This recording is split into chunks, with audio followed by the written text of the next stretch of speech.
कथा कैसे बैठ के सुनना चाहिए? सामने, पीछे बैठ करके नहीं सुनना चाहिए। ये अपराध किया पक्षी ने, भोले बाबा को क्रोध आया, उन्होंने त्रिशूल को उठाया, जैसे ही उस पक्षी के पीछे दौड़े मारने के लिए, तो उस सुख पक्षी ने दौड़ लगा दी सीधे उत्तराखंड बद्री नारायण धाम।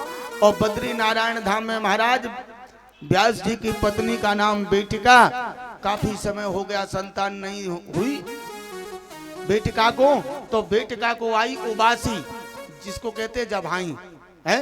तो वो सुख पक्षी मुख के द्वारा गर्भ में चला गया और महाराज वो ही सुखदेव है 12 वर्ष तक महाराज मातृ गर्भ में रहे। कितने रहे? हाँ, अब महाराज सुखदेव जी गर्भ में आवाज आती है, वेद ध्वनि मंत्र निकलते हैं। व्यास जी ने प्रार्थना की कि बोले बेटा बाहर आ जाओ, तो गर्भ से आवाज आती है, संसार में माया विष्णु की बड़ी बलवती है, घेर लेगी, मुझे नहीं आना। बंधुओं ध्यान देना कि भगवान को आकर के कहना पड़ा कि सुखदेव हमारी माया का असर तुम्हारे ऊपर नहीं होगा। तो महाराज जैसे ही बेटिका के गर्भ से महाराज सुखदेव जी का आना हुआ है, और इसीलिए महाराज बड़ा सुंदर भागवत महापुराण में गाया गया। व्यास जी ने यम प्रव्रजतमनुपेतमुपेत प्रत्यम द्वैपायनो विरह कातर आजुहावा पुत्रेति तन्मयतया तरवो विनेदुस् तम सर्वभूत हृदयं मुनिमानतोस्मि।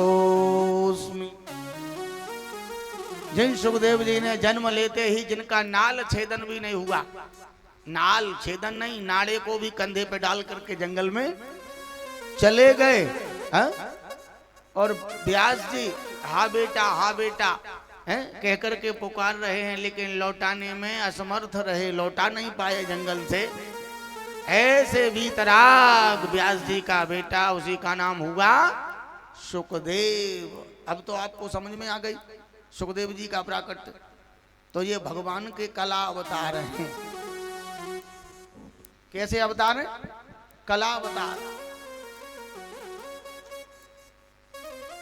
महाराज सुखदेव जी का वंदन किया और प्रणाम करने के बाद आज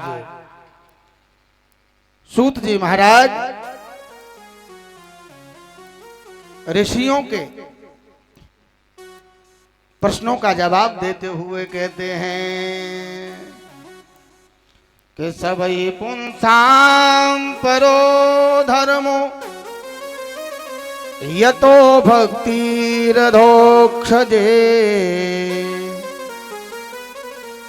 अहेतुक्य प्रतिहता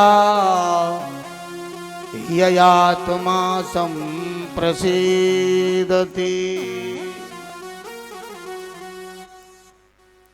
इसीलिए तो कहा है प्यारे,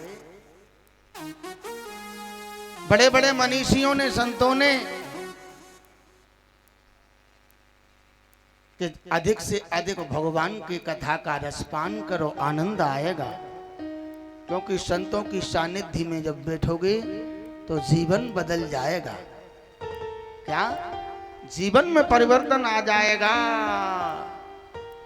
संतों की संगति जीवन को बदल देती है।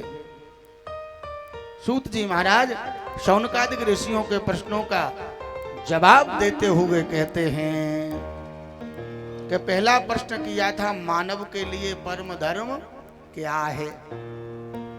तो मानव के लिए